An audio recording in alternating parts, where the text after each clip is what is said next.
বাংলাদেশের একের পর এক জয়।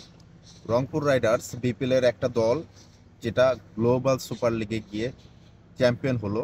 তার পরবর্তীতেই কিন্তু দেখলাম যে এশিয়া কাপে অনূর্ধ্ব 19 দল, তারাও ব্যাক টু ব্যাক চ্যাম্পিয়ন হলো। এই যে বড় দুইটা সাফল্য, এইটা এটার এটা এটা অনেক বড় অর্জন, যেটা বাংলাদেশ ঘুরিয়ে দাঁড়িয়েছে, সেটা কিন্তু বলতেই হবে।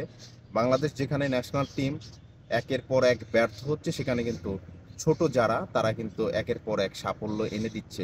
এখন এই মুহূর্তে সিলেটে আছি, এইখানে বাংলাদেশ ওমেন্স টিম এবং আয়ারল্যান্ড ওমেন্টিসের যে দুইটা সিরিজ ছিল, তার মধ্যে কিন্তু ওয়ানডে সিরিজ কিন্তু বাংলাদেশ দল অলরেডি চ্যাম্পিয়ন হয়েছে, এবং টি-20 সিরিজটা অলরেডি হেরেছে। আর একটা ম্যাচ আজকেই আছে।